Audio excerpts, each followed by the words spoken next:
გიორგი გახარია პრემიერის პოსტზეა წარდგენილი, რაც ცვლილებები იქნება განახლებულ მთავრობაში. ოპოზიციის ბოიკოტი და სტვენა პარლამენტის დარბაზში ოპონენტები ხელისუფლებას პრემიერ-მინისტრის კანდიდატურის შეცვლისკენ მოუწოდებენ.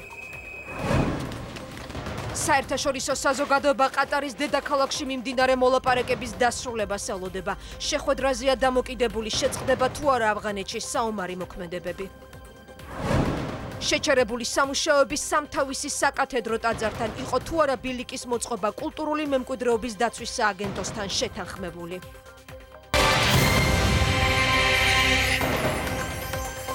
საღამომშვიდობისა, თქვენ უყურებთ მოამბის მთავარ გამოშვებას. დღის მთავარ თემებს ჩვენს კოლეგებთან ერთად მე თამთასანიკიძე და ნიკა მუკბანიანი გაგაცნობთ. საღამომშვიდობისა. წინასწარი პროგნოზი გამართლდა. გიორგი გახარია პრემიერ-მინისტრობის კანდიდატია. შინაგან საქმეთა მინისტრი მთავრობის მეთაურად დღეს დილით მმართველი პარტიის თავმჯდომარემ პოლიცსაბჭოს ხდომის შემდეგ წარადგინა. განახლებულ მინისტრთა კაბინეტიაში ამ ეტაპზე მხოლოდ 2 ახალი მინისტრი იქნება. ყოფილი პრემიერი ირაკლი ღარიბაშვილი მთავრობის დამტკიცების შემთხვევაში თავდაცვის მინისტრის პოსტს დაიკავებს. შინაგან საქმეთა მინისტრის თანამდებობაზე ვახტანგ გომელაური შეირჩა. ლევანი ზორიაკე უსაფრთხოების საბჭოს მდივანი იქნება. პრემიერობის კანდიდატი საჯაროდ პირველად 2013 წელს გამოჩნდა, როდესაც ბიზნეს ომბუდსმენის პოსტი დაიკავა. იყო პრემიერის მრჩეველი ეკონომიკურ საკითხებში. ეკონომიკის მინისტრი 2017 წლიდან კი შინაგან საქმეთა სამინისტროს ხელმძღვანელობდა. სხდომა, სადაც ახალი პრემიერის კანდიდატურა საბოლოოდ შეთანხმდა, წინამორბედიც ესწრებოდა. ქართული ოცნების რიგით მეხუთე პრემიერ-მინისტრი გიორგი გახარია ხდება. თანამდებობაზე ის პარტიის თავმჯდომარემ წარადგინა. საბოლოო გადაწყვეტილებამდე გახარიას კანდიდატურა ქართული ოცნების პოლიცსაბჭოს და უმრავლესობის ფორმატში განიხილეს. პარტიის თავმჯდომარემ თქვა, რომ გახარიას გუნდში სრული მხარდაჭერა ჰქონდა.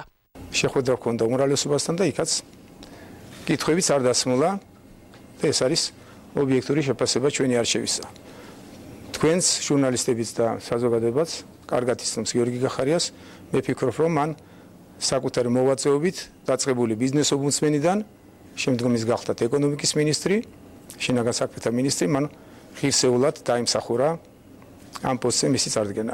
გიორგი გახარია პარლამენტში ახალ მინისტრთა კაბინეტს წარადგენს. უკვე ცნობილია, რომ საკადრო ცვლილება რამდენიმე უწყების ხელმძღვანელს შეეხება. პრემიერ-მინისტრის თანამდებობაზე გიორგი გახარია შინაგან საქმეთა მინისტრის პოსტიდან მიდის. გახარიას შინაგან საქმეთა მინისტრის თანამდებობაზე ვახტანგ გომელაური შეცვლის.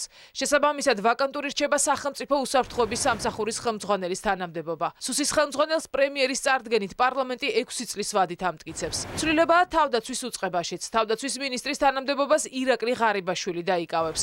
ლევანი ზორიაკი თავდაცვის სამინისტროდან ეროვნული უსაფრთხოების საბჭოში გადაინაცვლებს. მინდა მადლობა გადავხადო პარტიის ხელმძღვანელს ბატონ ბიძინა ივანიშვილს ნდობისთვის, ეს უდიდესი პასუხისმგებლობაა.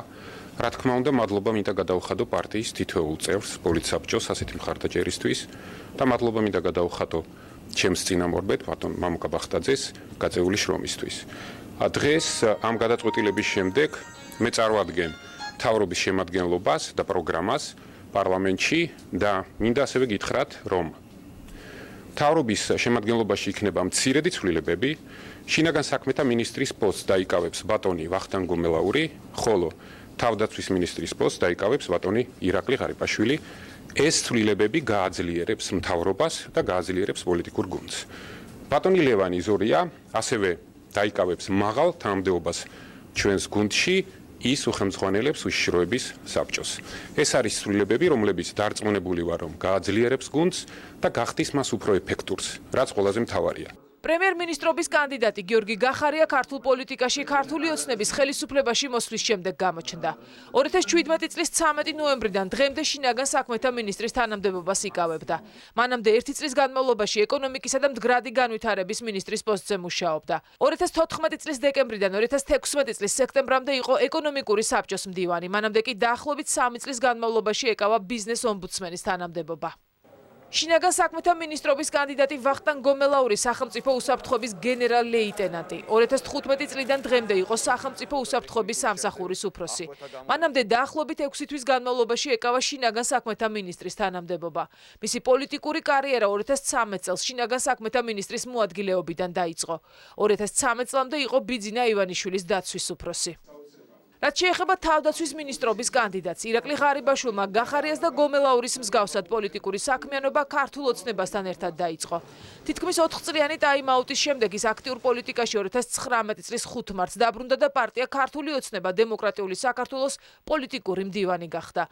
ბიძინა ივანიშვილის გადადგომის შემდეგ 2013 წლიდან 2015 წლამდე იყო საქართველოს პრემიერ-მინისტრი. მანამდე კი 1 წლის განმავლობაში შინაგან საქმეთა სამინისტროს ხელმძღვანელობდა. პოლიცსაბჭოს ხდომას, რომელზეც მთავრობის ახალი მეთაურის კანდიდატურაზე მსჯელობდნენ უკვე ყოფილი პრემიერ-მინისტრიც ესწრებოდა. პარტიის თავმჯდომარე მამუკა ბახტაძეს მადლობა დღეს რამდენჯერმე გადაუხადა და თქვა, რომ ის თანამდებობიდან საკუთარი სურვილით წავიდა. მადლობით გაუშვით თანამდებობიდან საკუთარი სურვილით მამუკა ბახტაძე. ხაზი მინდა გაუსვა იმას, რომ ეს მოხდა ძალიან კულტურული ფორმით. და კარგია თუ ეს კულტურა დარჩება არა მარტო ჩვენს პარტიაში, არამედ საქართველოში, რომ კაცი მოვიდა იდეებით, იყო მთავრობის მეთაური, მან მოახერხა თავისი იდეების გუნდთან შეთანხმება, რეალიზებაში მოიყვანა დიდი ნაწილი და დანარჩენი, ესე ვთქვათ, პროცესები ჩაირთო და დაიწყო და ჩათვალა, რომ მან თავისი სიტყვა თქვა და ადგილი დაუთმო ახალს. ხვალიდან პროცესი საკანონმდებლო ორგანოში გადაინაცვლებს. დიდი ალბათობით ახალ მინისტრთა კაბინეტს პარლამენტი კვირის ბოლომდე დაამტკიცებს. ნდობის მისაღებად გახარიას მთავრობას 76 დეპუტატის ხმა დასჭირდება. რეზონანსული აღმოჩნდა სამთავრობო ცვლილებები პოლიტიკურ სპექტრში. მმართველი გუნდი დარწმუნებულია, რომ გიორგი გახარიას და მის გუნდს საპარლამენტო უმრავლესობის სრული მხარდაჭერა ექნება. თანაგუნდელები მთავრობის მეთაურობის კანდიდატის მკაფიო ხედვებსა და ქმედებებზე მიუთითებენ და ფიქრობენ, რომ გახარია ქვეყნის წინაშე არსებულ გამოწვევებთან გამკლავებას შეძლებს. ამიტომ მმართველი პარტია საზოგადოებრივ პროტესტს არ ელოდება, თუმცა ასე არ ფიქრობენ ოპონენტები. ოპოზიცია მმართველი გუნდის გადაწყვეტილებას მწვავედ აკრიტიკებს და აქცენტს შინაგან საქმეთა მინისტრის გადადგომის მოთხოვნით დაწყებულ იმ საპროტესტო მუხტზე აკეთებს, რომელიც 20-21 ივნისის მოვლენებს და აქციის დაშლას მოჰყვა. საპარლამენტო ოპოზიცია მწვავე საპროტესტო ტალღას აანონსებს და განახლებული მთავრობის მხარდაჭერას არ აპირებს. კითხვები აქვს არასაპარლამენტო ოპოზიციასაც, რომელიც სამთავრობო ცვლილებებს პირდაპირ საპარლამენტო არჩევნებს უკავშირებს. ქართულ ოცნებას მინისტრთა ახალი კაბინეტის დამტკიცება ოპოზიციის მწვავე პროტესტის ფონზე მოუწევს. ევროპული საქართველოს პრემიერ-მინისტრის თანამდებობაზე გიორგი გახარიას წარდგენას პოლიტიკური ომის გამოცხადება დაფასებს. პარტია ხელისუფლებას პოლიტიკური სიურპრიზების მოწყობას პირდება, თუმცა სამოქმედო გეგმას ჯერ არასაჯაროებს და ფრაქციის ფორმატში მთავრობის ახალი შემადგენლობის მისვლას ელოდება. ეს არის მესიჯი, რომ ქართული ოცნება გადავიდა ძალაუფლების შენარჩუნების რეჟიმში და ამ ძალაუფლების შენარჩუნების რეჟიმში მათთვის თავარი იქნება არა ხალხის პრობლემების მოგვარება, თავარი იქნება ეგრეთ წოდებული მძიმე ხელის პოლიტიკა. სილის გაწვნა საზოგადოებისთვის პოლიტიკური ომის გამოცხადება, ეს არის ძალიან ცუდი ქვეყნისთვის, მაგრამ ეს მას ვერ იხსნის, ამაზე პასუხს მიიღებს მშვიდობიანი პროტესტით, მშვიდობიანი, მაგრამ მწვავე პროტესტით. გიორგი გახარიას კანდიდატურის შეცვლას ითხოვს ნაციონალური მოძრაობა. პარტია გიორგი გახარიას წარდგენაში რუსულ კვალს ხედავს და ოპოზიციურ სპექტრს რეაგირებისკენ მოუწოდებს. პარტიის თავმჯდომარე ოპოზიციურ პარტიებს თხოვს ყველაფერი გააკეთონ, რომ პრემიერ-მინისტრი გიორგი გახარია არ გახდეს. მაგრამ რა სამართლებრივი ბერკეტი გააჩნია ოპოზიციას იმისთვის, რომ მთავრობისთვის ნდობის გამოცხადების კონსტიტუციური პროცესი შეაჩეროს, ამაზე გრიგოლ ვაშაძე ვერ საუბრობს. ხელისუფლება ყველაფერს აკეთებს იმისათვის, რომ საზოგადოებაში გაგრძელდეს პოლიტიკური სამოქალაქო ომი, ყველაფერს აკეთებს იმისათვის, რომ გაგრძელდეს დაპირისპირება, ყველაფერს აკეთებს იმისათვის, რომ საშუალება არ მისცეს სახელმწიფოს ნორმალური განვითარებისთვის. ეს გადაწყვეტილება არის ისეთი, რომელიც იყო შეურაცხყოფელი ქართველი ხალხისთვის, მაგრამ გაახარა ძალიან რუსეთის პოლიტიკური საზოგადოება. რუსეთში არის ზეიმი, საქართველოში არის გლოვა. მთავრობაში განხორციელებულ საკადრო ცვლილებებს აფასებენ არასაპარლამენტო ოპოზიციაშიც. პოლიტიკურ სპექტრში მიაჩნიათ, რომ ქართული ოცნება 2020 წლის საპარლამენტო არჩევნებისთვის ემზადება და ამ მიზნით ძალოვანი სტრუქტურები ნდობით აღჭურვილი პირებით დააკომპლექტა. ივანიშვილმა შექმნა საარჩევნო ცივი ომის მთავრობა. ეს არ არის ქვეყნის მართვისთვის გამიზნული მთავრობა, ესაა პრაქტიკულად საარჩევნო შტაბი. მან გაამაგრა, ასე ვთქვათ, ძალოვანი სტრუქტურები, სხვათა შორის ის სტრუქტურები, რომლებიც დამნაშავესთან და მტერთან საბრძოლველადაა მოგონილი. ამ მთავრობის მთავარი ისტორიული მისია არის, რომ 2020 წლის არჩევნებამდე ქვეყანა მიიყვანოს მშვიდად და გადააბაროს არჩევნებში გამარჯვებულ პოლიტიკურ ძალას. არ მოხდეს არც ლარის დევალვაცია, არც სისხლისღვრა რუსთაველზე. გავრილოვმა გითხრა, რომ ის ჯის ქართველებს 20 ივნისის პროტესტის გამო. მან გითხრა რომ ამის გამო იგი გვინიშნავს პრემიერ-მინისტრად ადამიანს, რომელმაც ციხეში გამოამწვდია ირაკლი ოხრუაშვილი. მსმენიათ ბოლო რამდენიმე წელს განმავლობაში იზორიაზე რაიმე კრიტიკა მე არ მსმენია, მათ შორის არც უცხოელების პარტნიორებისგან, რომელთანაც იზორია მუშაობს. ოპერატორ გამოცვალეს. ერთადერთი მიზანი ესაა, რომ გამოცვალეს იმის გამო, რომ იქ ჭირდებოდა სანდო კადრი. ადამიანი, რომელმაც სასტიკად დაარბია 20 ივნისის ღამის მშვიდობიანი აქცია, ნაცვლად იმისა, რომ გადამდგარი იყო, ნაცვლად იმისა, რომ პასუხი ეგო სისხლის სამართლებრივი წესით იმისთვის, რაც ჩაედინა, ახლა თურმე პრემიერ-მინისტრად უნდა დაინიშნოს. ოპოზიციის მწვავე კრიტიკას პასუხობენ მმართველ გუნდში. ქართულ ოცნებაში გიორგი გახარიას გამოცდილ კადრად და კარგ მენეჯერად ახასიათებენ. უმრავლესობაში მიაჩნიათ, რომ პრემიერ-მინისტრად გიორგი გახარიას წარდგენა პარტიის საუკეთესო გადაწყვეტილებაა და ოპოზიციის გაღიზიანება იმ ფაქტმა გამოიწვია, რომ მათი პოლიტიკური სცენარის მიუხედავად ქვეყანაში გავრილოვის რევოლუცია ვერ მოხდა. გახარიას გადადგომას ოპოზიცია ითხოვდა, შესაბამისად ამჩნდა არანაირი ვალდებულება არ გვაქვს ოპოზიციის მოთხოვნები, ესე აპრიორი გავითვალისწინოთ. რომ რა გადაწყვეტილებაც ჩავთვალეთ საჭიროდ, ის გადაწყვეტილება მივიღეთ. თავარი, რაც შეიძლება ყოფილიყო ამ გადაწყვეტილების საფუძველი, ბუნებრივია, თქვენც ძალიან კარგად იცით, რომ ეს იყო მისი გამოცდილება, როგორც უფლებადამცველის, როგორც ეკონომიკის სფეროში მომუშავე წარმატებული ადამიანის, როგორც სამართალდამცავ სფეროში მომუშავე ადამიანის, რომელსაც მრავალი რეფორმა გაატარა ამ მიმართულებით და ეს კომპლექსი გამოცდილებების მმართველ გუნდს აძლევს იმის საფუძველს და ამას ემატება მენეჯერის კარგი თვისებები, რომ პრემიერ-მინისტრის კანდიდატურად განიხილოს ეს ადამიანი. ბატონი გიორგი, როგორც ლიდერი, როგორც ხელმძღვანელი და ქვეყნის პირველი პირი შეძლებს და გაუძღვება ქვეყნის მართვას. პარტიის გადაწყვეტილებიდან გამომდინარე ექნება ახალ მთავრობას გიორგი გახარიას ხელმძღვანელობით მხარდაჭერა საპარლამენტო უმრავლესობის მხრიდან. რაც შეეხება პოლიტიკურ ბრძოლას, ბუნებრივია ოპოზიცია ასეთ განცხადებებს გააკეთებს. პოლიტიკურ ბრძოლაში და კონკურენციაში ჩვენ ვართ. პოლიტიკურ პარტიებს მომავალი მინისტრებისთვის კითხვების დასმისა და მათი პასუხების მოსმენის საშუალება ხვალიდან ექნებათ. მათ შორის იმ სამთავრობო პროგრამაზე, რომელიც გიორგი გახარიამ საკანონმდებლო ორგანოს უკვე წარუდგინა. პარლამენტში მინისტრთა კაბინეტის მომავალი წევრების მოსმენა ხვალიდან დაიწყება. ჩანიშნულია კომიტეტების სხდომები. კვირის ბოლოს კი პლენარული სხდომა გაიმართება, სადაც ქართულ ოცნებას 76 დეპუტატის მობილიზება დასჭირდება იმისთვის, რომ მთავრობას გიორგი გახარიას ხელმძღვანელობით ნდობა გამოუცხადოს. სწორედ სამთავრობო ცვლილებების გამო ხმაურიანი აღმოჩნდა პარლამენტის დღევანდელი სხდომა. ნაციონალური მოძრაობა პროტესტის ნიშნად დარბაზში არ შევიდა. ევროპული საქართველოს დეპუტატებმა კი ჰიმნის დასრულების შემდეგ სტვენა დაიწყეს. დარბაზში იმყოფებოდნენ მოძრაობას სირცხვილიას წევრებიც, რის გამოც პლენარული სხდომის დაწყება დაგვიანდა.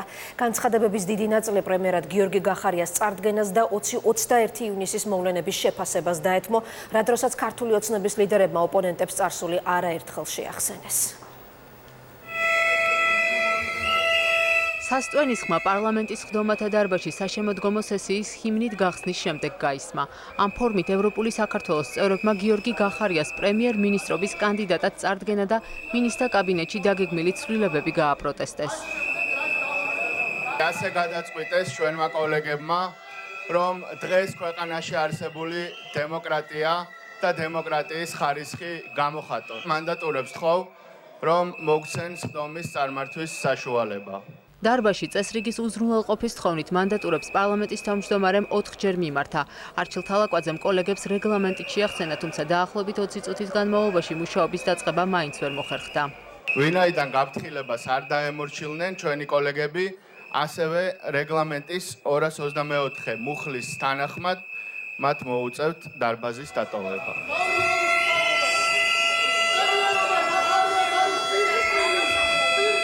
პარლამენტის სხდომათა დარბაზში ევროპული საქართველოს წარმომადგენლებთან ერთად პროტესტ მოძრაობას სირცხვილიას რამდენიმე აქტივისტიც გამოხატავდა. მდგომარეობის განმუხტვის მიზნით არჩილ თალაკვაძეს ტექნიკური შესვენების გამოცხადება მოუწია, რა დროსაც ოპოზიციამ დარბაზი დატოვა.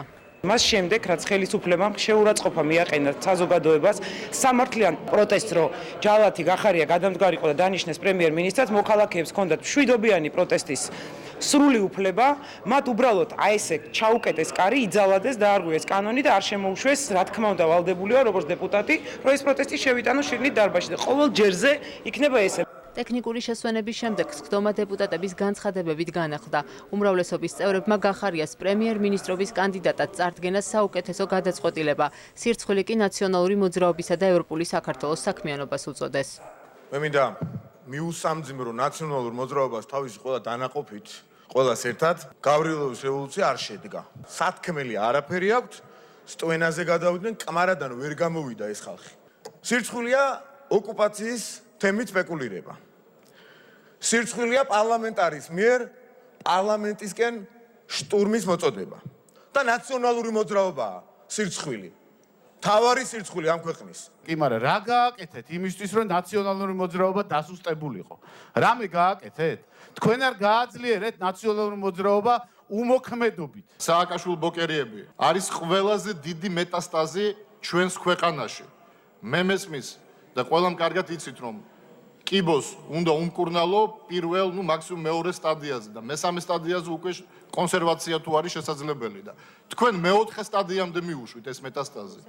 დამოუკიდებელმა დეპუტატმა ლევან კობერიძემ მმართველ გუნდს მოუწოდა 20 ივნისის მოვლენების სახელმწიფო უსაფრთხოების სამსახურმა გამოიძიოს და შეფასება საქართველოს პარლამენტში გავრილოვის გამოჩენიდან დაიწყოს.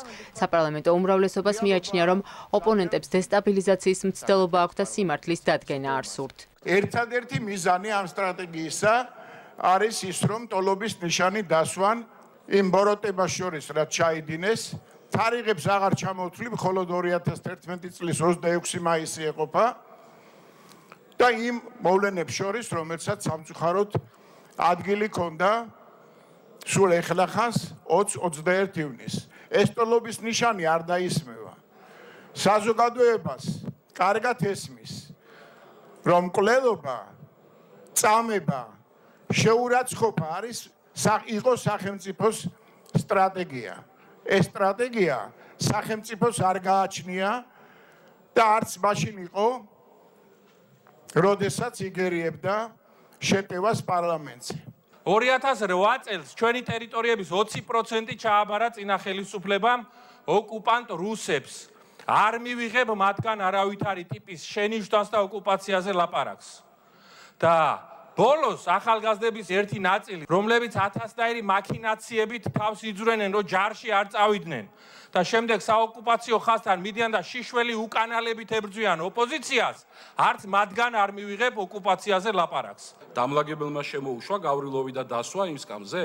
ამ თემაზე სახელმწიფო უსაფრთხოების სამსახური უნდა აწარმოებდეს გამოძიებას. შორს ვარ იმ აზრისაგან, რომ მხოლოდ ზაქარია ქუცნაშვილის ჩვენი კოლეგის მიერ პარლამენტის დატოვება უნდა იყოს ის საფასური და ის ადეკვატური შეფასება, რაც ამ მოვლენას უნდა მოყვეს. ზაქარია ქუცნაშვილისთვის სადეპუტატო უფლებამოსილების შეწყვეტის შესახებ დადგენილებას პარლამენტმა კენჭი დღევანდელ სხდომაზე უყარა. გადაწყვეტილება 96 ხმით მიიღეს. ქუცნაშვილი მართლმადიდებლობის საპარლამენტთაშორისო ასამბლეის საქართველოში ჩატარების ერთ-ერთი ინიციატორი იყო. სწორედ ამ ასამბლეის 26 სესიაზე საქართველოს პარლამენტის სპიკერის სავარძელი დაიკავა სერგეი გავრილოვმა, რასაც პროტესტი მოყვა. 20 ივნის განვითარებული მოვლენების გამო თანამდებობიდან გადადგა პარლამენტის თავმჯდომარე ირაკლი კობახიძე. ზაქარია ქუცნაშვილმა კი სადეპუტატო უფლებამოსილების ვადაზე ადრე შეწყვეტა მოითხოვა. სამთავრობო ცვლილებები და პრემიერის კანდიდატურა აქციების განახლების მიზეზი ხდება. კამპანია სირცხვილიას მონაწილეებმა დღეს დილით სირცხვილის დერეფანი ჯერ პარლამენტის შენობის შესასვლელთან მოაწყვეს და პრემიერის პოსტზე შინაგან საქმეთა მინისტრის წარდგენა ამ ფორმით გააპროტესტეს. მოხდა რამდენიმე ინციდენტიც. ამ წუთებში კი მოძრაობა სირცხვილიას წევრები ოპოზიციური პარტიების ლიდერებთან ერთად პარლამენტის წინ იმყოფებიან და საპროტესტო აქციას მართავენ. სამოქმედო გეგმასთან დაკავშირებით პოზიციები გაყოფილია. დემონსტრაციის მონაწილეთა მოთხოვნა, რომ მმართველმა გუნდმა პრემიერობის კანდიდატი შეცვალოს. ნაციონალური მოძრაობის ცალკეულ წევრებს შორის კი ვადამდელი არჩევნების მომხრეებიც არიან. ნოდარ ჩაჩუა ისმენს აქციაზე განცხადებებს, რომლებიც ამ წუთებშიც კეთდება. ნოდარ, რა მოთხოვნებით არიან შეკრებილები დემონსტრანტები საკანონმდებლო ორგანოს წინ? რაც შეეხება საკანონმდებლო ორგანოსის შეკრებილი მოქალაქეები, აქ რამდენიმე საათია უკვე შეკრებილები არიან და ისინი ძირითადად მოითხოვენ გიორგი გახარიას გადადგომას, თუმცა ამ შემთხვევაში დღეს ამის სკანდირება ძალიან ნაკლებად იყო. დღეს ძირითადად აქცენტს აკეთებენ ისინი მთავრობის გადაწყვეტილებასთან დაკავშირებით გიორგი გახარიას პრემიერ-მინისტრის კანდიდატად წარდგენასთან დაკავშირებით და ამბობენ, რომ ეს არ არის მორალური გადაწყვეტილება და ამით ხელისუფლებამ უგულებელყო იმ მოქალაქეების პროტესტი, რომელიც უკვე თითქმის 80 დღეა, 76 დღეა რუსთაველის გამზირზე მიმდინარეობს. თავად აქციის მიმდინარეობა კი შეიძლება დავყოთ ორ მიმართულებად. პირველი ეს არის ის განცხადებები, სწორედ 2020 საპარლამენტო არჩევნებთან დაკავშირებით, რომელსაც აკეთებენ პოლიტიკოსები ტელეკამერების წინ და ამ მიმართულებით არ არის ერთიანობა თავად ოპოზიციურ პოლიტიკურ სპექტრში, რომლებიც ესწრებიან დღეს აქ საპროტესტო აქციას. მაგალითად, სულ ცოტა ხნის წინ ჩვენთან განცხადება გააკეთა ერთიანი ნაციონალური მოძრაობის ერთ-ერთმა აქტიურმა ლიდერმა და ექს-პრეზიდენტ მიხეილ სააკაშვილის მეუღლემ სანდრა ელისაბედრულოსმა და განაცხადა, რომ 2020 საპარლამენტო არჩევნებამდე ქვეყანა ვერ მიაღწევს და შესაბამისად უნდა მოხდეს საპროტესტო აქციის მოთხოვნების მოდიფიცირება და აუცილებლად უნდა იქნას მოთხოვნილი ვადამდელი საპარლამენტო არჩევნები, რასაც კატეგორიულად ეწინააღმდეგებიან სხვა ოპოზიციური პოლიტიკური პარტიები და აცხადებენ, რომ 2020 საპარლამენტო არჩევნები აუცილებლად უნდა გაიმართოს და აუცილებლად უნდა გაიმართოს მხოლოდ პროპორციული წესით და ამისთვის კი აუცილებელია ის საკონსტიტუციო ცვლილებები, რომელიც უკვე დაანონსა ქართულმა ოცნებამ, შესაბამისად ისინი ერთიანი ნაციონალური მოძრაობის ერთ-ერთი ლიდერის ამ მოთხოვნას არ იზიარებენ. ასევე ერთი მიმართულება, რომელიც აღსანიშნავია, არის თავად პოლიტიკოსების მონაწილეობა და ჩართულობა დღევანდელ აქციებში. დღეს შეიძლება ითქვას, რომ საკმაოდ ბევრი პოლიტიკური პარტიის, ბევრი პოლიტიკოსი გამოვიდა აქ ტრიბუნასთან, რაც წინა დღეების განმავლობაში არ მომხდარა და ამას დღეს აქციის დაწყებამდე ასევე გარკვეული ტიპის მოლაპარაკებებიც უძღოდა წინ თავად აქციის ორგანიზატორებსა და პოლიტიკოსებს შორის. მაგალითისთვის ჩვენი ინფორმაციით აქციის ორგანიზატორები აცხადებდნენ და ისინი წინააღმდეგი იყვნენ, რომ პოლიტიკოსები ჩართულიყვნენ დღევანდელ აქციაში, თუმცა როგორც უკვე ჩვენ ვხედავთ, პოლიტიკოსები იღებენ მონაწილეობას დღევანდელ აქციაში და თავად აქციის ორგანიზატორმა გიგა მაქარაშვილმა განაცხადა, რომ აღნიშნული კონსულტაციების შედეგად იქნა მიღებული კონსენსუსი და პოლიტიკოსებისთვის გამოიყოფა კონკრეტული კვოტა, ანუ ყველა პოლიტიკური ოპოზიციური პარტიის წარმომადგენელს ექნება შესაძლებლობა რუსთაველზე პარლამენტის წინ აქ შეკრებილ მოქალაქეებს მიმართოს. რაც უნდოდა რუსეთს ეს მიიღო. მათი კაცი გახარიას სახით უკვე არის კაბინეტის უფროსი. ზინა ივანიშვილს ვერ ხდება, რომ თვითონ უკვე ზედმეტია და ძალიან მალე მოიშორება. ან მოუწამლავენ, ან მოკლავენ, ან დაიკარგება, აი დაიმახსოვრე ჩემი სიტყვები. ეს რუსეთია, თქვენ არ ხომრობთ. რუსეთი ყველგან პოულობს თავის მტერს. ნამდვილად არ უნდა დაველოდოთ კიდე 2020 წელს. საქართველოს უკვე მე ვფიქრობ, რომ წელს უნდა მოხდეს ცვლილება, თორემ 2020 წელს უკვე ჩვენი ქვეყანა აღარ იქნება. ევროპული საქართველოს პოზიცია უცვლელია. ჩვენ ვმუშაობთ პროპორციულ საარჩევნო სისტემაზე. ეს არის უმნიშვნელოვანესი მონოპოვარი, რომელიც ქართულმა საზოგადოებამ თავისი აქტიური პროტესტი აი ამ ადამიანებმა, ვინც აქ დგანან და კიდევ 10,000-ობით ჩვენმა მოქალაქემ მოიპოვა და ჩვენ ამ მონოპოვარს უნდა გავუფრთხილდეთ. ამიტომ შემდგომი არჩევნები 2020 წელს უნდა ჩატარდეს პროპორციული წესით. აქ შეკრებილი ადამიანების უმრავლესობა ეს არის პოლიტიკოსები და ჩვენი პარტიის წარმომადგენლები თუ სხვა პარტიის წარმომადგენლები. ამიტომ თვითონ ეს პროცესი არის პოლიტიკური.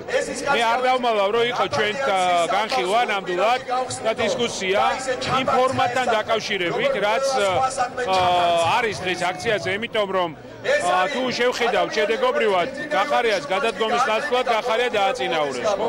ამიტომ უნდა დავფიქრდეთ, ხომ არ არის ახალი მეთოდები და მექანიზმები მოსაფიქრებელი იმისთვის, რომ პროტესტი უფრო კარგად გაიგოს ხელისუფლებამ და უფრო მეტ დათმობაზე წავიდეს. ჩვენ მზად ვართ ხარი დაუჭიროთ ნებისმიერ საპროტესტო მოძრაობას. ნებისმიერი ფორმისას და ნებისმიერი ჯგუფის მიერ ორგანიზებულს. ჩვენი ამოცანა არის ივანიშვილის ხელისუფლებიდან ჩამოშორება და მთავარი ამოცანა ჩვენი არის, რომ ვერასოდეს ივანიშვილმა ვერ დაკომპლექტოს ვერც ერთი მთავრობა. იმ ახალი რეალობიდან, რომელიც დილიდან დადგა საქართველოში, რაღაცები შეიცვალა. დაგეგმილი 20 სექტემბერი რჩება ძალაში, თუმცა მანამდე ტემპერატურა ხელოვნურად აწია ქართულმა ოცნებამ. ზუსტად ისე სანამ საზაფხულო რეჟიმი დაიწყებოდა, ჩვენ კონსენსუსი რაღაცა კოტით ყველა ოპოზიციური პარტია მიიღებს ხმას სენაზე. პოლიტიკურად აქტიური შემოდგომა, რომ დაიწყო დღეს ეს პარლამენტის მიმდებარე ტერიტორიაზეც იგრძნობოდა მთელი დღის განმავლობაში, იყო საკმაოდ ხმაური და დაპირისპირება. ის ადამიანები, რომლებიც დღეს ახლა რუსთაველის გამზირზე არიან შეკრებილები, დღეს გაყოფილები იყვნენ სამ ნაწილად და ბლოკირებული ჰქონდათ პარლამენტის 3 შესასვლელი. მოწყობილი ჰქონდათ სირცხვილის დერეფანი და იქ შესულ პარლამენტარებს ძირითადად ქართული ოცნების წევრების მისამართით სკანდირებდნენ, რომ სირცხვილია. დღეს ასევე ადგილი ჰქონდა პარლამენტში შესვლის მცდელობასაც, რისი შესაძლებლობაც აქციის მონაწილეებს პოლიციის წარმომადგენლებმა არ მისცეს. პროტესტის 76 დღეს მოძრაობა სირცხვილიას წარმომადგენლები დილიდან ქართული ოცნების ოფისთან საყვირებითა და პლაკატებით გამოჩნდნენ. შეძახილებით სირცხვილია აქციის 10-მდე მონაწილემ მმართველი პარტიის ოფისთან პრემიერის პოსტზე გიორგი გახარიას წარდგენა გააპროტესტა. პარლამენტთან ყველა შესასვლელთან სირცხვილის კორიდორი გაკეთდება. თუ მოხდა და გახარია გახდა პრემიერ-მინისტრი, კიდევ უფრო აწევს ტემპერატურას ქართული ოცნების და არსებული ხელისუფლების და რეჟიმის წინააღმდეგ. დაანონსებული სირცხვილის კორიდორის მოსაწყობად პარლამენტთან ერთ-ერთი პირველი ერთიანი ნაციონალური მოძრაობის წევრი ზაალ უდუმაშვილი საკუთარ მხარდამჭერებთან ერთად მივიდა. პარლამენტის სამივე შესასვლელის ბლოკირება ოპოზიციური პარტიებისა და მოძრაობა სირცხვილიას აქტივისტებმა დაახლოებით 1 საათში მოახერხეს. აქ არაფერ შუაში აღარ არის უკვე ოპოზიცია, პოზიცია და ასე შემდეგ. გავრილოვის ღამე გიორგი გახარიამ ოპოზიციას კი არ მოუწყო. მოუწყო საქართველოს მოსახლეობას. ეს ნიშნავს სილის გაწვნა საზოგადოებისთვის. ამაზე პასუხი შეიძლება იყოს მხოლოდ განგაში, რომელიც არ უნახავს აქამდე ქართულ ოცნებას. საკანონმდებლო ორგანოსთან სიტუაცია მალევე დაიძაბა. აქციის ორგანიზატორები პარლამენტში შესვლას ითხოვდნენ. მათმა ნაწილმა ოპოზიციონერი დეპუტატების მიერ დაშვებული საშვებით შენობაში შესვლა მოახერხა. ნაწილს კი ამის უფლება პოლიციამ არ მისცა. აქციის მონაწილეებსა და პოლიციას შორის დაპირისპირებაში ის ოპოზიციონერი დეპუტატები ჩაერთნენ, რომლებიც ცდომის მიმდინარეობისას პარლამენტში აქციის მონაწილეების შეყვანას ცდილობდნენ და მათ სახელზე საშვებიც დაუშვეს.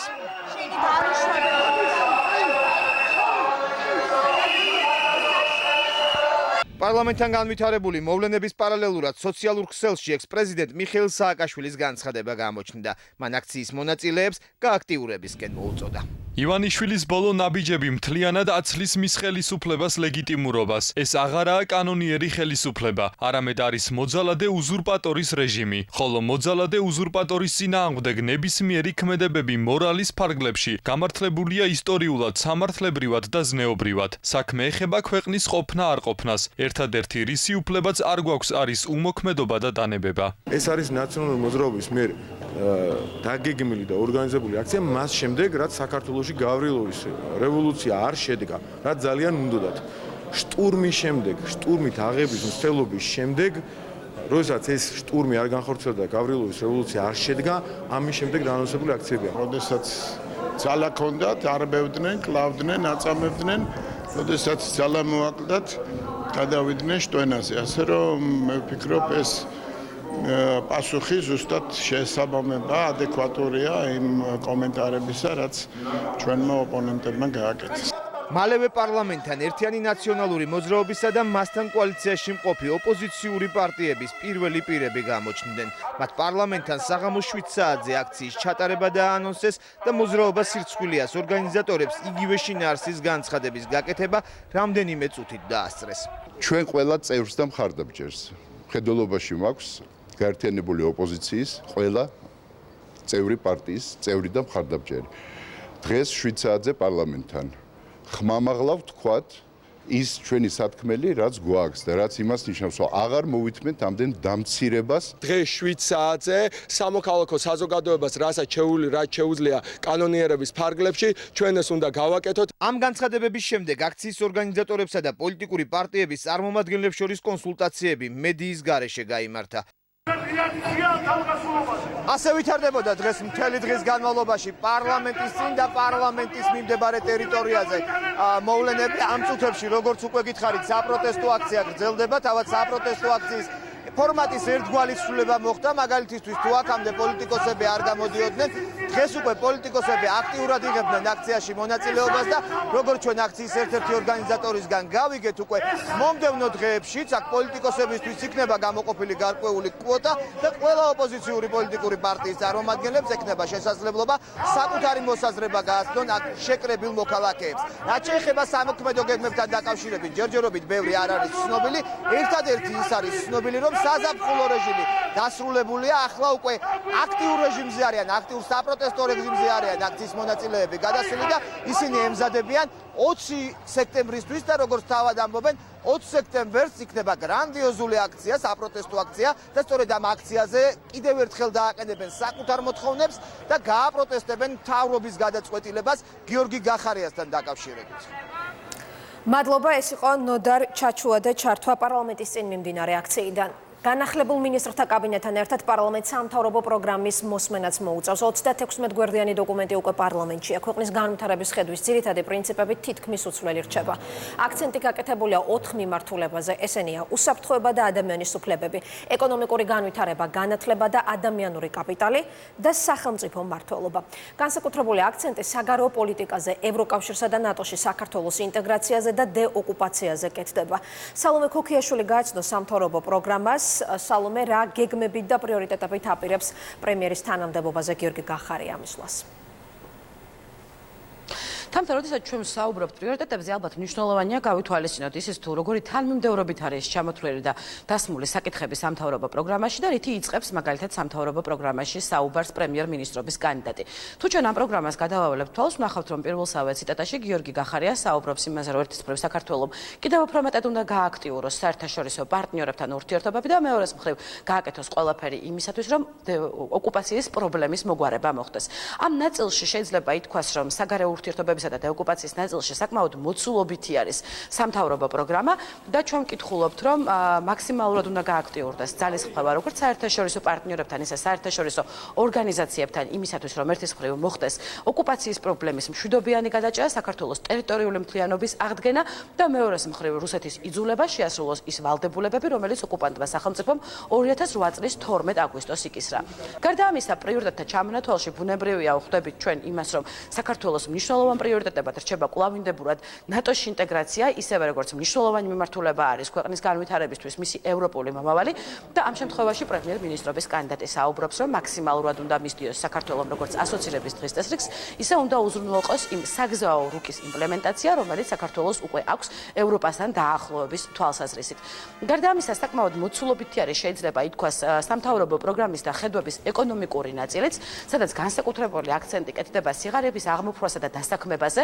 გიორგი გახარია ამ სამთავრობო პროგრამაში საუბრობს თავისუფალ ბიზნეს გარემოზე, მცირე და საშუალო მეწარმეების ხელშეწყობაზე, წარმოების განვითარებაზე, ასევე საუბრობს იმაზე, რომ უნდა მოხდეს შრომის ბაზრის საფუძვლიანი შესწავლა, იმისათვის, რომ შემდგომში უკვე მოხერხდეს ისეთი ნაბიჯების გადადგმა, რაც მაქსიმალურად უზრუნველყოფს ქვეყანაში უფრო მეტი სამუშაო ადგილის შექმნას. გარდა ამისა, ბუნებრივია პრიორიტეტებად რჩება ის მიმართულებები, რომლებზეც მანამდეც ძალიან ხშირად საუბრობდნენ მთავრობის წარმომადგენლები, ეს არის ხელმისაწვდომი ჯარდნაცვა და სოციალური პროგრამები. ამ ნაწილში შეიძლება ითქვას, რომ არსებული მიდგომა გრძელდება და გიორგი გახარია საუბრობს სამთავრობო პროგრამაში იმაზე, რომ ამ მიმართულებებით კიდევ უფრო მეტად უნდა გაძლიერდეს და გააქტიურდეს მუშაობა და შეიძლება ითქვას, რომ ამ სამთავრობო პროგრამის კიდევ ერთი საინტერესო ნაწილი ეს არის ეს ხმაურიანი თემა, რომელიც უკავშირდება ანაკლიის სპორტს. მაგალითად, თუ გადავხედავთ ჩვენ გიორგი გახარიას სამთავრობო პროგრამის ელექტრონულ ვერსიას, იქ ჩანს, რომ გამოკვეთილი, განსხვავებული და ოდნავ უფრო მსხვილი შრიფტით პრემიერ-მინისტრობის კანდიდატი სამთავრობო პროგრამაში წერს იმას, რომ ანაკლიის პროექტის განხორციელება აუცილებლად გაგრძელდება. ვნახოთ, როგორ გაგრძელდება ეს პროექტი, ყველაფერს ბუნებრივია აჩვენებს მომავალი, ისევე როგორც მაგალითად იმას, თუ როგორ იმუშავებს გიორგი გახარიას ხედვები, მაგალითად განათლებისა და ადამიანური კაპიტალის გამოყენების თვალსაზრისით, ამ ნაწილშიც მაგალითად აქცენტირებული არის როგორც სკოლამდელი განათლება, ისე საშუალო და უმაღლეს განათლების პროგრამებზე აკეთებს აქცენტს პრემიერ-მინისტრობის კანდიდატი, საუბრობს მეცნიერების ხელსაწყობაზე და საბოლოო ჯამში 36 გვერდიან პროგრამას ასრულებს საუბარი იმაზე, რომ საქართველოს მთავრობა შეინარჩუნებს საჯარო მმართველობის პრინციპს და საჯაროობას, ასე ვთქვათ, და გამჭვირვალობას. მოკლედ, ეს არის ის მცირე ჩამონათვალი პრიორიტეტებისა, რომელიც ჩვენ შეგვიძლია ამოვიკითხოთ 36 გვერდიან პროგრამაში, იმ პროგრამაში, რომლითაც გიორგი გახარია წარდგება უკვე საკანონმდებლო ორგანოს წინაშე.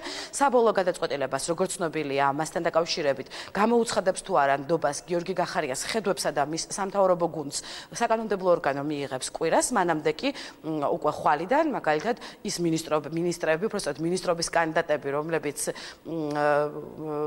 შეინარჩუნებენ და იქნებიან პოსტებზე, ასე ვთქვათ, გიორგი გახარიას გუნდშიც, უკვე საკუთარ ხედვებს წარუდგენენ პროფილურ კომიტეტებს, 2 დღის შემდგომ კი პრემიერ-მინისტრობის კანდიდატი საკუთარ თანაგუნდელებთან ერთად ხედვებს უკვე პოლიტიკურ ჯგუფებს გააცნობს, საბოლოო ჯამში კი მთავრობისთვის ნდობის გამოცხადების საკითხზე, როგორც გვეკითხარით, პარლამენტი კვირას იმსჯელებს.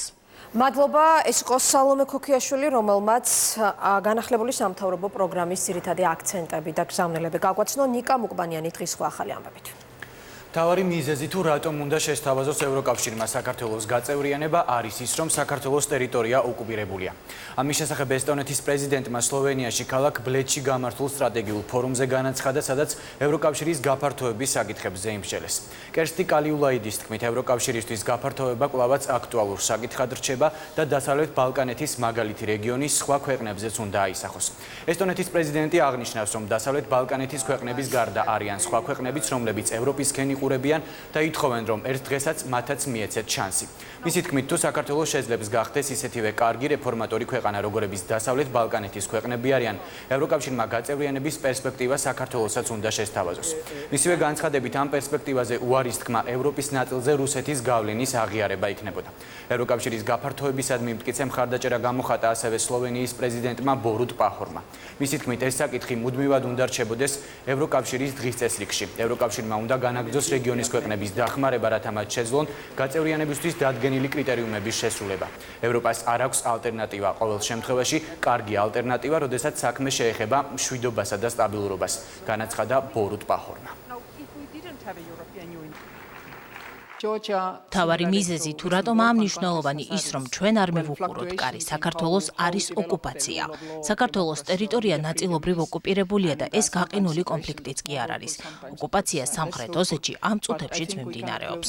თუ საქართველოს ამ პერსპექტივაზე უარს ვეუბნებით მხოლოდ იმის გამო, რომ გვეშინია რუსეთის რეაქციის, ეს არის სიგნალი, რომ კვლავაც რუსეთი გვკარნახობს, ვის შეუძლია დასავლური ორიენტაციის არჩევა და ვის არა.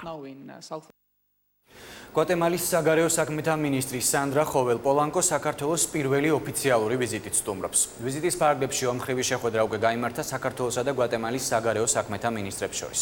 მხარეებმა დეტალურად განიხილეს სამომავლო პრიორიტეტები პოლიტიკურ, სავაჭრო, ეკონომიკურ, კულტურულ და საგანმანათლებლო სფეროებში. ამასთან სანდრა ხოველპოლანკომ გვირგვინით შეამკო საქართველოს ერთიანობისთვის დაღუპულ გმირთა მემორიალი. გვატემალის საგარეო საქმეთა მინისტრმა ასევე მოინახულა იუსტიციის სახლი და გაეცნო სახელმწიფო სერვისების მიწოდების კუთხით საქართველოს მიერ განხორციელებულ რეფორმებს. ვიზიტის ფარგლებში დაგეგმილია გვატემალის საგარეო უწყების ხელმძღვანელის შეხვედრა საქართველოს იუსტიციის მინისტრთან თეაწუ ლუკიანთან და საქართველოს პარლამენტის საგარეო ურთიერთობათა კომიტეტის თავმჯდომარესთან სოფიო კაცარავასთან. შინაგან საქმეთა სამინისტროს თანამშრომლებმა ბათუმში განსაკუთრებით დიდი ოდენობით ნარკოტიკული საშუალების უკანონო შეძენა შენახვის ბრალდებით 1978 წელს დაბადებული თურქეთის რესპუბლიკის მოქალაქე დააკავეს. დანაშაული რვიდან 20 წლამდეან უვადო თავისუფლების აღკვეთას ითვალისწინებს.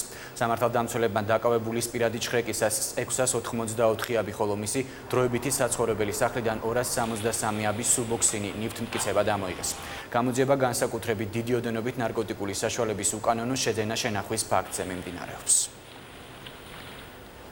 აგვისტოში ინფლაციის ტემპი დაჩქარდა. საქსტატის ცნობით ბოლო ერთ თვეში სამომხმარებლო კალათის ღირებულება 0.8%-ით გაზვირდა, წლიური ინფლაცია კი 4.9%-ია.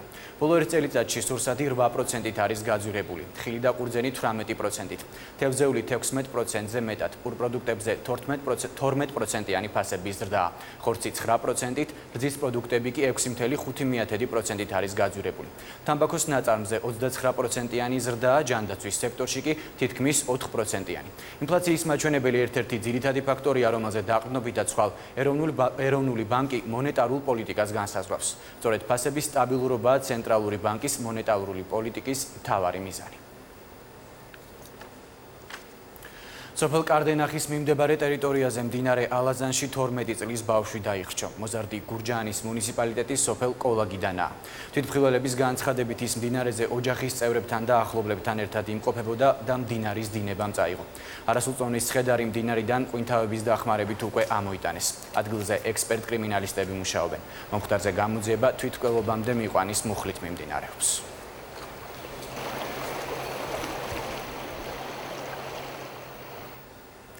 ჩინეთთან თავისუფალი სავაჭრო ხელშეკრულების ამოქმედებიდან წელიწად ნახევრის შემდეგაც დოკუმენტით გათვალისწინებული შესაძლებლობები ბოლომდე გამოყენებული არ არის და ეს იმ ფონზე, როცა საქართველოს რეგიონში ერთადერთი ქვეყანაა, რომელსაც ჩინეთთან მსგავსი შეთანხმება აქვს ხელმოწერილი. ექსპერტები ამბობენ, რომ საქართველოს საექსპორტო პროდუქციის ჩამონათვალით ძალიან შეზღუდულია, ჩინეთიდან იმპორტი კი ქართულ ექსპორტს რამდენჯერმე აჭარბებს. ერთადერთი გამონაკლისი ღვინოა. 2018 წელს ამოქმედებულმა შეთანხმებამ ჩინურ ბაზარზე კარი თითქმის ყველა ქართველ მეწარმეს გაუხსნა, თუმცა ბიზნესის დიდი ნაწილი თითქმის შეუზღუდავი საექსპორტო პოტენციალის გამოყენებას ჯერ მაინც ვერ ახერხებს. მიზეზებს სანდრო ჯუფალაკიანი არკვევდა. ჩინეთის მილიარდ 400 მილიონიან ბაზარს საქართველოს ამ ეტაპზე ვერ ითვისებს. იმის მიუხედავად, რომ თავისუფალი სავაჭრო შეთანხმების ამოქმედებიდან უკვე 20 თვე გავიდა. 2018 წელს ექსპორტი ჩინეთში თითქმის არ შეცვლილა და 200 მილიონ დოლარამდე შეადგინა. აქედან დიდი ნაწილი სპილენძის მადნებზე მოდის. წელს კი 7 თვეში ექსპორტის კლება დაფიქსირდა. საინტერესოა, რომ ამავე პერიოდში ჩინეთიდან საქართველოში იმპორტის საკმაოდ დიდი მოცულობა შემოვიდა. ფაქტი ფაქტად შეება, რომ ამ ხელშეკრულებით სარგებლობს ძალიან კარგად როგორც ჩანს ჩინეთი, რადგანაც მხოლოდ 7 თვის მონაცემებით 9 მილიარდ დოლარამდე იმპორტირებული პროდუქტი შემოვიდა საქართველოში, იმის ყვალობაზე, რომ ზოგადად იმპორტი წელს არის შემცირებული, მაგრამ საქართველოსთან მხოლოდ 70 მილიონამდე ღირებულების პროდუქტი არის გატანილი. საქართველოს დღეს არ გააჩნია საექსპორტო პროდუქტები, გარდა ტრადიციული 10 დასახელების პროდუქტისა, რომელიც არ იცვლება უკანასკნელი 15 წლის განმავლობაში. ქართული ღვინისთვის ჩინეთი დღეს მოცულობით მესამე საექსპორტო ქვეყანაა. შარშან თითქმის 10%-იანი კლების შემდეგ წელს ღვინის ექსპორტი ისევ მზარდია და 7 თვეში ჩინეთში 4 მილიონ ბოთლზე მეტი გავიდა. ღვინო ამ ეტაპზე მზა პროდუქციის მიწოდების ერთადერთი წარმატებული მაგალითია.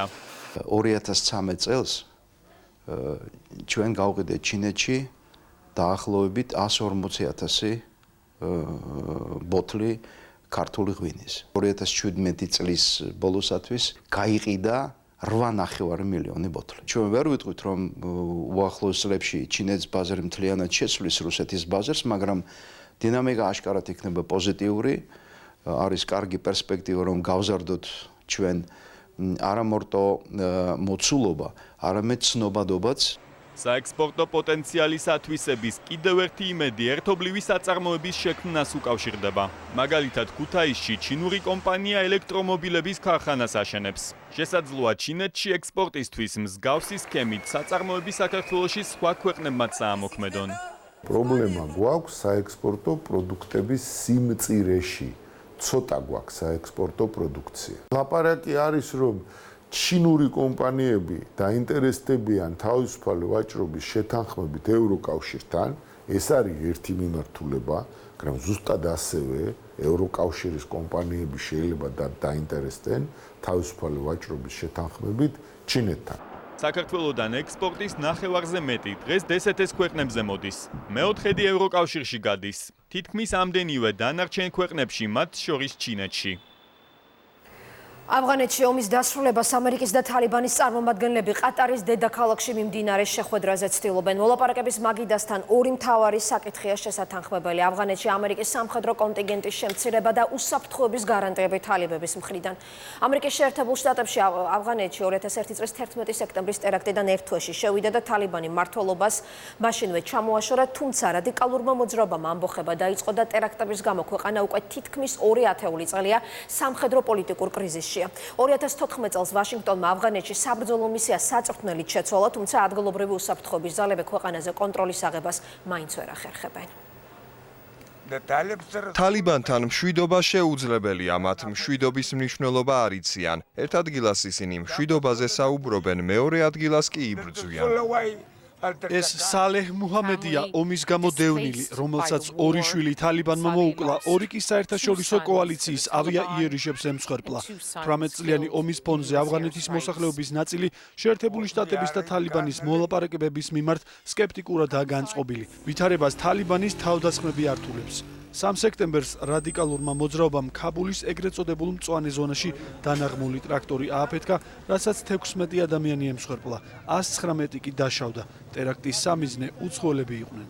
ვაშინგტონის ყველაზე ხანგრძლივი ომის დასრულების მიზნით ყატარში შეერთებული შტატების სპეციალურ წარმომადგენელს და თალიბებს შორის მოლაპარაკებების 9 რაუნდი გაიმართა და შეთანხმების კანონ პროექტის დეტალებზე ზალმაი ხალილზადმა ადგილობრივ მედიასთან ინტერვიუში ისაუბრა.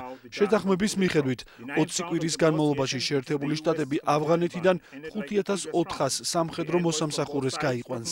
პრინციპში ჩვენ შეთანხმებამდე მივედით და დოკუმენტი დახურულია, თუმცა პროცედურა დასრულებული არ არის, ვიდრე ჩვენ ამერიკის შეერთებული შტატების პრეზიდენტის თანხმობას არ მივიღებთ. თუ ვითარება სამშვიდობო შეთანხმების საფუძველზე განვითარდება, 135 დღეში ჩვენ გამოვალთ 5 სამხედრო ბაზიდან, სადაც ამჟამად ვიმყოფებით. დაპირისპირებაში ყველაზე დიდ საფასურს მშვიდობიანი მოქალაქეები იხდიან. შეთანხმების თანახმად სამხედროების გაყვანის სანაცვლოდ თალიბანის ძალისხმევით სამხედრო ჯგუფების ალ-ყაიდას და ისლამური სახელმწიფოს მიერ ავღანეთი აღარ იქნება გამოყენებული როგორც შეერთებულ შტატებზე და მის მოკავშირეებზე თავდასხმების მოსამზადებელი ბაზა. ამჟამად შეერთებულ შტატებს ავღანეთში 14000 სამხედრო მოსამსახურე ყავს განთავსებული.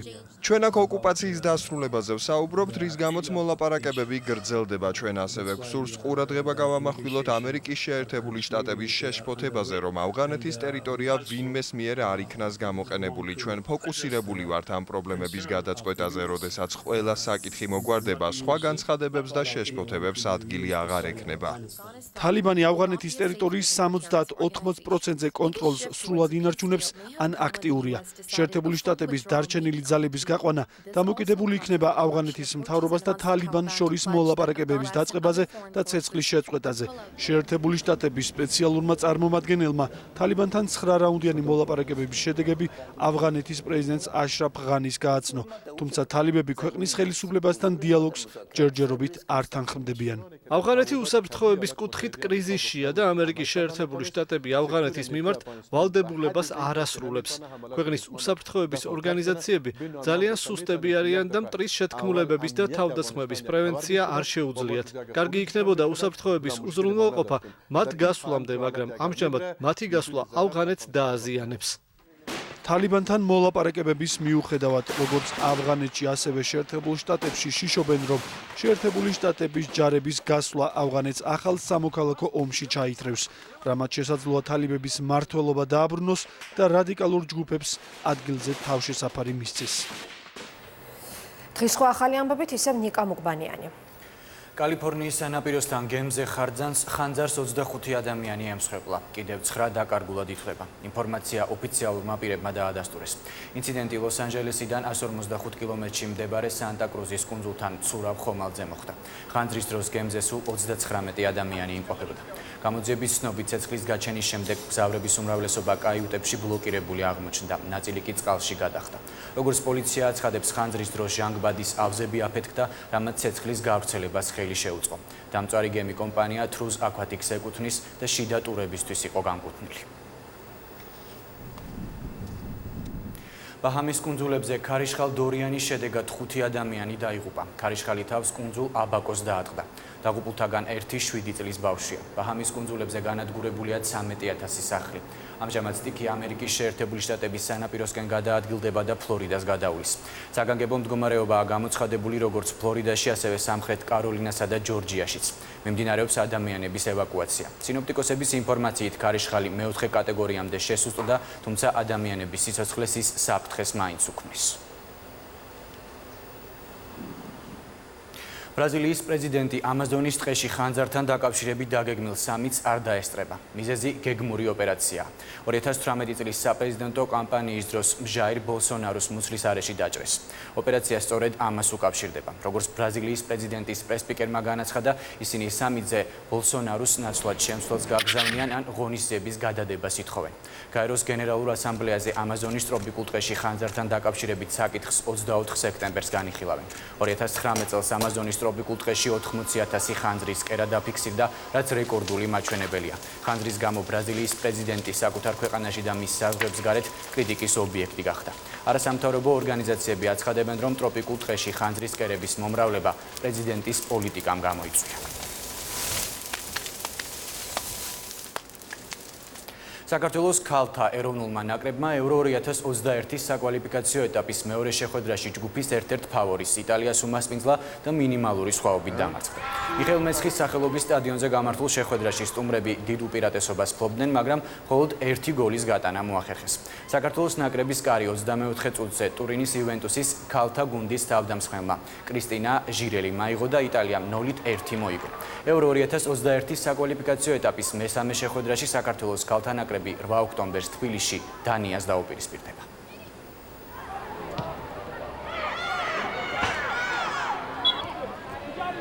პირველი მიღება იყო იტალია ევროპის ერთ-ერთი საუკეთესო გუნდი არის და მინდა ვთქვა, რომ დღევანდელი თამაში ძალიან ბევრს ნიშნავს ჩვენთვის. დღეს გავაკეთეთ მაქსიმუმი, ყველა თითოეულმა ჩვენგანმა ვეცადეთ, რომ შედეგი დაგვედა და ჩვენი ქვეყანა გვესახელებინა. ჩვენთვის ახლა ამ ეტაპზე რეალურად რო ავიღოთ იტალიისნაირ გუნდებთან 1-0 წაგება, როგორ თქვა, მაგრამ გამარჯვების თორფასია და ეს უკვე იმას მოწევს, რომ პროგრესი აშკარად არის რა. წლების წინ იტალიის დონის გუნდებთან ყველას გვახსოვს, რომ დიდი ანგარიში შეიფიქსირდებოდა. ჩინეთში მიმდინარე საკალათბურთო მსოფლიო ჩემპიონატზე მეორე ტური დასრულდა. სუპერ დაპირისპირება იხილა მაყურებელმა ამერიკისა და თურქეთის ნაკრებებს შორის. მატჩის დასრულებამდე 1 წამით ადრე უფუქ სარიჩას გაწვნილი გუნდი 91-79 იგებდა ამერიკელებმა 3-დან 2 საჯარიმო სოლის გამოყენება შეძლეს და მატჩი ოვერტაიმში გადაიყვანეს. დრამატული ბოლო ჰქონდა ოვერტაიმსაც, სადაც თურქები 9 წამით ადრე 1 ქულით წინ იყვნენ და ზედიზედ 4 საჯარიმო სროლა გააფუჭეს. მატჩის დასრულებამდე 2 წამით ადრე კრის მიდელტონმა 2 საჯარიმო სროლა გამოიყენა და საბოლოო ანგარიში 93-92 დააფიქსირა.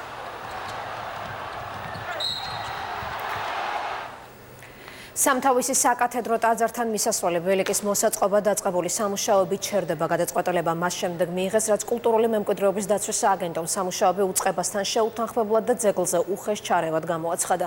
სამთავისის და კასპის ეპარქიაში აღიარებენ, რომ ნებართვის გარეშე ბილიკის მოწყობა შეცდომა იყო. სააგენტო ბილიკის გაყვანის ახალი პროექტის მომზადებას და უწყებასთან შეთანხმებას ითხოვს. მანამდე კი ტაძრის ეზოში უკვე დაგებული ქვის ფილების აყრა მოუწევთ. კასპის მუნიციპალიტეტის სოფელ სამთავისში მდებარე შუა საუკუნეების ეროვნული კატეგორიის ძეგლის ტერიტორიაზე მიმდინარე უნებართო სამუშაოები შეჩერებულია. სამთავისის კომპლექსის ეზოში სავალი გზის მონაკვეთის ფილებით მოწყობა კულტურული მემკვიდრეობის დაცვის ეროვნული სააგენტოს მოთხოვნით დღეს შეწყდა. გუშინ ჩვენი ინსპექციის წარმომადგენლები ყოფილიყნენ ადგილზე, მათ შეაჩერეს ეს სამუშაოები. ეხლა უნდა მოხდეს სასწრაფოდ შესაბამისი პროექტის მომზადება, რომელიც უნდა განხილულ იქნას საქართველოს კულტურული მემკვიდრეობის დაცვის ეროვნული სააგენტოს მეთოდურ საბჭოზე და სწორედ მათი რეკომენდაციების საფუძველზე უნდა მიიღოს პროექტმა საბოლოო სახე. ეს იქნება ის პროექტი, რომელიც იქნება სამთავისის კომპლექსისთვის მისაღები. სახელმწიფო უწყების საბჭოსთან საპროექტო დოკუმენტაციის შეუთანხმებლად ადგილობრივი სასულიერო პირების ინიციატივით კომპლექსის ეზოში სავალი გზის მონაკვეთის მოწყობა 3 კვირის წინ დაიწყო. ბილიკი სამრეკლოდან იწყება და ტაძართან მისასვლელ ტერასამდე გრძელდება. საფეხმავლო ბილიკი ნიჩბისის ქვის ტრადიციული ქართული წყობით დაიგო. აგრესიული პრობლემა აქ არ არის. აქ საკითხი ეხება იმას, რომ ეს შეუთანხმებლად მოხდა ამისი ფორსირებული დაწყება. ეს არის 20 მეტრიანი, 2 მეტრი სიგანის არც არის ბილიკი. არსებული სიტუაცია ცირეოდენ კორექტირებას ექვემდებარება. შეუსაბამო არის სამრეკლოს ქვეშ არსებული სიბრტყე, დაგებული ეს და ეს ალბათ უნდა გამოიცვალოს იგივე მასალით. სამთავისისა და კასპის ეპარქიაში ამბობენ, რომ კომპლექსის ეზოში ბილიკის ნებართვის გარეშე მოწყობა შეცდომა იყო და სამუშაოებს მხოლოდ კულტურული მემკვიდრეობის დაცვის ეროვნულ სააგენტოსთან შეთანხმებით გააგრძელებენ. მონასტრის წინამძღვარის თქმით, შეცდომა სიჩქარით მოუვიდათ. 6 სექტემბერს ტაძარში ძმები კარბელაშვილების ხსენების დღეს აღნიშნავენ და ტაძრამდე მისასვლელი საფეხმავლო ბილიკის მოსწრებაც სწორედ ამ დღისთვის სურდათ. ეს იყო სიტყვიერი საუბარი წლების უკანა, წლების განმავლობაში, რომ ეს უნდა გაკეთებულიყო აქ გზის დაგება, საფარის გაკეთება, რადგან ძალიან ჭირდა მოძრაობა, უჭირდა ჩვენ მრავლსაც მოსვლა. ვიჩქარეთ სამწუხაროდ ამ სიტყვიერ შეთანხმების ფონზე, როცა უკვე მოვიდნენ ჩვენთან გუშინ ძეგლთა დაცვა და მოქცა ეს შენიშვნები და შეიტანის გარკვეული კორექტირება ჩვენ საქმეში და შენიშვნა იმისია, რომ არ დაწყებულიყო პროექტის გარშე ჩვენ შევჩერდით. წარმოებული უნებართვო პროცესის შედეგების გამოსასწორებლად სააგენტო ეპარქიას 6 თვის ვადაში სათანადო საპროექტო დოკუმენტაციის მომზადებას და კულტურული მემკვიდრეობის საბჭოსთან შეთანხმებას თხოვს. სამთავისის საკათედრო ტაძარი შიდა ქართლში მდებარეობს. კომპლექსში შედის მთავარი ტაძარი, გალავანი, ეპისკოპოსის რეზიდენცია, მცირე ეკლესია და სამრეკლო. 2012-2018 წლებში სრული რეაბილიტაცია ჩაუტარდა კომპლექსის მცირე ტაძარს. არქეოლოგიური კვლევის საფუძველზე მოხდა მე-7 საუკუნის ბაზილიკის ნაშთების კონსერვაცია. გაიწმინდა და გამაგრდა მთავარი ტაძრის ყველა ფასადი. შეიცვალა მთავარი ტაძრის გადახურვაც. ამით მოამბის მთავარი გამოშვება დღეს დასრულებულია. ხვალამდე გემშვიდობებით. მშვიდობიან ღამეს გისურვებთ, ნახვამდის.